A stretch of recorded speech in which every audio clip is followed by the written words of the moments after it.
Salut les gars, nouvelle vidéo. Aujourd'hui on est en extérieur, je pensais qu'il ferait un peu plus chaud, mais il fait froid. Mais c'est pas grave, il fait quand même beau, on est content. on a genre 10 degrés. Et aujourd'hui on va parler de ce que c'est, enfin, quelle est mon expérience de la vie à l'étranger. Parce que comme vous le savez, si vous me suivez, ça fait à peu près 22 ans que j'ai quitté le Bénin, j'ai voyagé dans plusieurs pays. Et c'est pas toujours gai comme on croit, c'est pas toujours... Enfin, c'est génial, hein, mais c'est pas toujours la belle vie. Et en gros, aujourd'hui, j'ai profité, comme il fait beau et que je me balade un peu, pour vous raconter un peu mon expérience de la vie à l'étranger, les choses que j'ai aimées, les choses que j'ai moins aimées.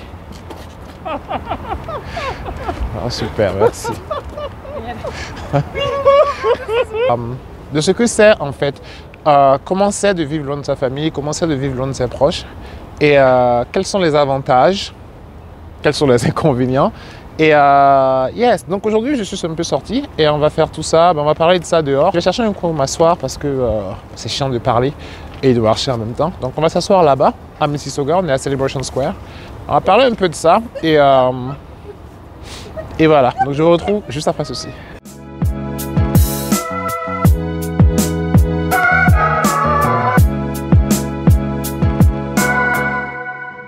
Alright, this is gonna be like in my intro. Oh! Oh god, it's cold, man. I didn't know it was gonna be this cold.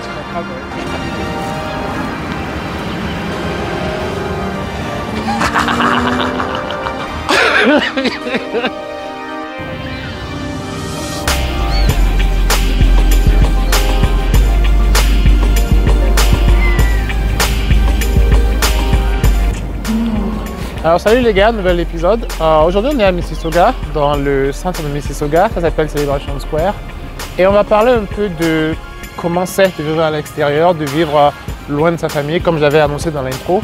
Et comme je le disais, ça fait à peu près 22 ans que moi je vis à l'extérieur. Et j'ai passé très peu de temps à Cotonou pendant ces 22 ans. Et ici, là, en voyant toute cette famille derrière moi, ça me rappelle à quel point, ça m'a rappelé un peu à quel point j'étais loin de ma famille à moi. Et j'avais envie de partager avec vous aujourd'hui ce que ça fait d'être un peu aussi loin de sa famille, surtout quand on aime la famille comme moi. Donc moi, je suis parti de chez moi très jeune, j'avais 18 ans. Et bon, j'avais pas vraiment le choix parce que j'ai fait l'école française et pour les gens comme nous qui font le système étranger, ben, on est automatiquement dirigé vers la France. Donc du coup, je suis parti en France, j'avais 18 ans et pour moi, c'était juste normal, c'était juste la vie.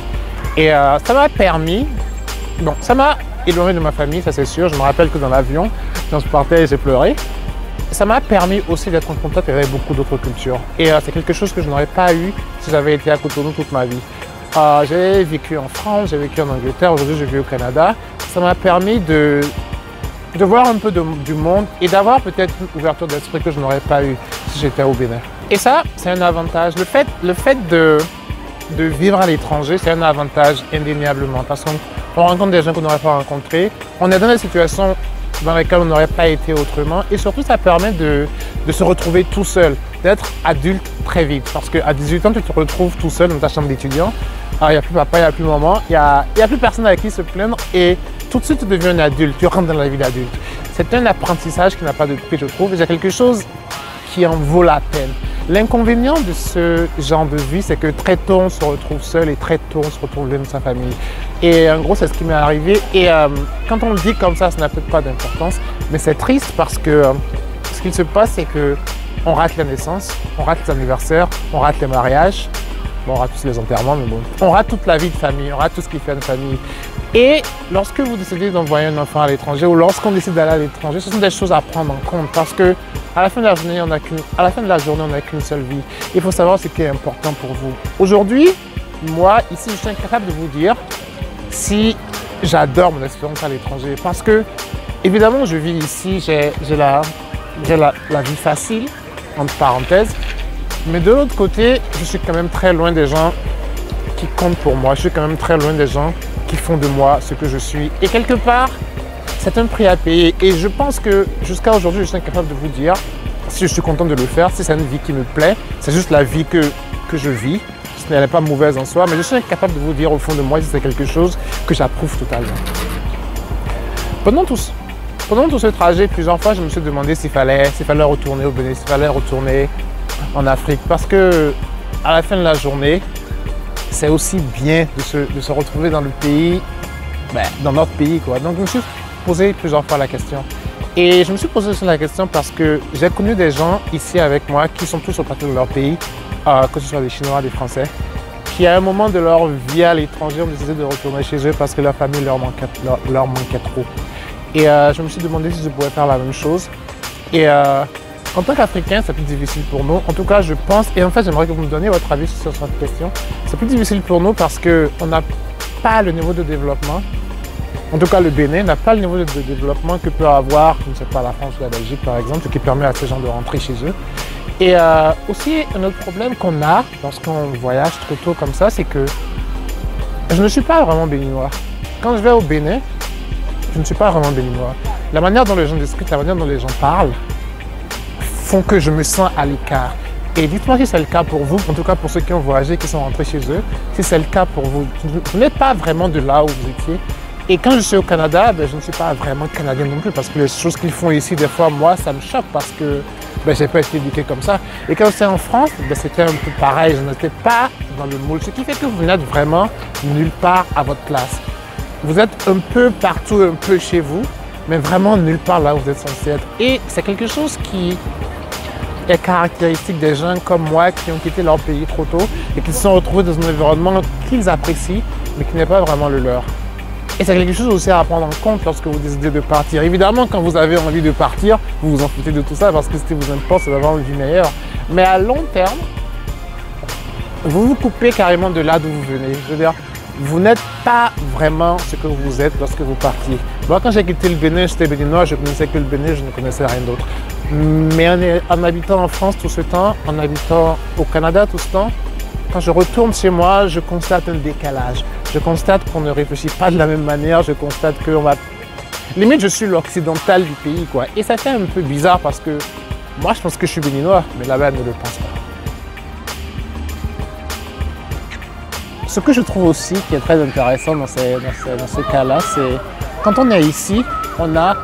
En tout cas, quand on est ici en tant qu'Africain, on a le meilleur des deux mondes. C'est-à-dire qu'on vit dans un milieu économique qui est dynamique, un pays qui est stable. Et aussi, même si on aime sa famille, on vit quand même en dehors de la famille. Et si vous êtes africain, en tout cas si vous êtes béninois comme moi, vous savez à quel point la famille peut être, présente dans votre vie. Au point où des fois, vous avez vraiment envie de reculer, de vous éloigner un peu de quelle que soit la manière dont vous les aimez. Vous avez quand même envie des fois d'avoir votre temps pour vous. Et des fois, là d'où je viens, moi en tout cas, c'est pas tout à fait possible parce que ils sont là, quoi. Et des fois c'est de l'amour, des fois c'est du devoir, mais ils sont là. Et l'avantage quand on vit à l'étranger, c'est que on les voit uniquement quand on veut les voir. Et c'est peut-être aussi pour ça que quand on vient à l'étranger, on a ce rapport que la famille nous manque à ce point. Parce qu'on les voit quand on veut les voir, mais aussi surtout quand on peut les voir. Alors que lorsqu'on vit en Afrique, à côté de sa famille, en tout cas, on les voit tout le temps. Et des fois, ça peut être un peu envahissant. Donc on peut le voir de ce côté aussi, que le fait d'habiter ici permet en fait d'apprécier plus ce qu'on laisse là-bas. Et ce qui est aussi impressionnant pour nous autres, venant des pays pauvres, c'est cette aptitude qu'on a à passer autant de temps dans nos familles. Je me rappelle quand j'étais à Toulouse, j'avais un ami, Nelson, qui n'avait pas vu de sa mère. Je pense que ça faisait 15 ans qu'il n'avait pas vu sa mère comme moi j'ai rencontré à Toulouse.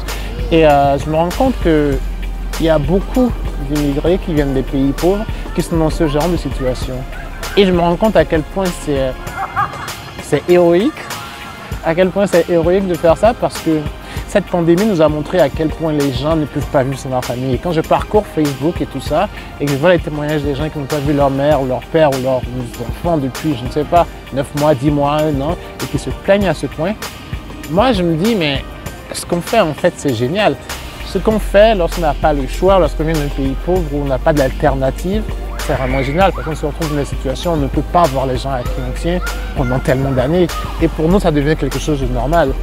Et je me suis rendu compte pendant cette pandémie que peut-être que ce n'était pas si normal que ça et c'est quelque chose que nous on fait parce qu'on n'a pas vraiment le choix. Et une chose aussi que j'aimerais rajouter, c'est parce que je me rappelle lorsque j'étais en France, j'ai voulu faire venir ma mère juste pour me visiter pendant environ pendant un mois parce que je n'avais pas vu depuis un certain temps, j'avais envie qu'elle passe. Et le gouvernement a rejeté ma demande parce que mon studio était trop petit. J'imagine que quand on vit ce genre de vie, on s'habitue à ne pas voir sa famille et ça devient une situation normale. Je pense pas que ça devrait l'être. Et cette pandémie m'a beaucoup ouvert les yeux sur cet aspect des choses, ça ne devrait pas l'être. Mais bon, j'imagine que comme j'ai dit, écoutez, on n'a pas le choix, on vit avec. C'est pas évident, c'est pas facile, on vit avec. Et je souhaite à tous ceux qui voyagent de ne pas avoir à vivre ça à cet extrême, quoi. L'avantage ici au Canada, par contre, c'est qu'une fois que vous êtes résident permanent, vos parents deviennent très importants. C'est-à-dire que vous avez le droit de voir vos parents et vous pouvez les faire venir de manière plus facile que lorsque j'étais en France. Et ça, c'est peut-être un des avantages à migrer ici au Canada. C'est plus loin, mais c'est plus facile de voir sa famille paradoxalement. Alors, beaucoup de gens me demanderont, mais pourquoi tu ne rentres pas chez toi? Parce que rien ne t'oblige à rester au Canada. Il y a des gens qui rentrent au Bénin et qui arrivent, il y a des gens qui rentrent en Afrique et qui arrivent très bien. Et je les félicite parce que c'est pas facile. C'est vrai, je peux me lever aujourd'hui et rentrer chez moi. Mais chez moi, c'est un pays pauvre. C'est déjà difficile pour ceux qui vivent là-bas de trouver un travail. Ce sera encore plus difficile pour moi qui vis ici de trouver un travail là-bas. Pour plusieurs raisons. La raison principale, c'est que je n'ai jamais travaillé. La raison principale, c'est que l'économie est mauvaise là-bas. L'autre raison, c'est que je n'ai jamais travaillé là-bas. Et c'est une autre culture de travail. C'est carrément une autre manière de fonctionner. Et ce n'est pas évident pour ceux qui ont vécu la moitié de leur vie, plus de la moitié de leur vie d'adulte. Actually, j'ai vécu toute ma vie d'adulte hors de mon pays. Donc, il n'est pas évident de quitter le pays où je suis devenu un adulte pour aller dans le pays où j'étais un enfant. Je veux dire, il y aura un décalage de culture tel que je pourrais difficilement m'en sortir. Donc ce n'est pas évident de quitter un pays avec toutes ces opportunités pour aller dans un autre pays où il y a beaucoup moins d'opportunités et où aussi beaucoup de choses sont basées sur les connaissances. Je n'ai pas beaucoup de connaissances, personne de réseau là-bas. C'est aussi pour ça que pour moi, il est difficile de partir. Je n'ai pas la puissance économique, je ne peux pas investir, je n'ai pas le réseau. Donc c'est pour ça que beaucoup de gens restent, c'est pour ça que ceux qui restent, restent. Mais à la fin de la journée, ma conclusion, c'est que vivre à l'étranger et vivre seul, c'est difficile. C'est difficile parce qu'on est loin des gens qu'on aime et que même si matériellement on a une vie correcte, il nous manque quand même ces choses. Parce que comme je vous ai dit, moi en 22 ans, j'ai passé à peu près 6 mois ou 7 mois au Bénin, à côté de mes proches. Donc au bout d'un moment, ça se ressent sur soi, on devient, un peu plus solitaire, on a un peu moins besoin de ces gens-là, on devient une espèce d'électron libre. Donc voilà, ça c'était juste mon témoignage sur comment c'est de vivre loin de sa famille, sur comment c'est de vivre à l'étranger, l'impact que ça a sur sa vie. Ouais, c'est pas facile, si vous vivez à l'étranger aussi, laissez-moi un commentaire en bas, dites-moi un peu ce que vous en pensez, dites-moi un peu si vous avez eu ce genre d'expérience, si ce que j'ai vécu résonne un peu avec ce que vous avez vécu vous, ou pas du tout. Et laissez-moi ça dans les commentaires et puis je vous dis à bientôt dans la prochaine vidéo. Ciao!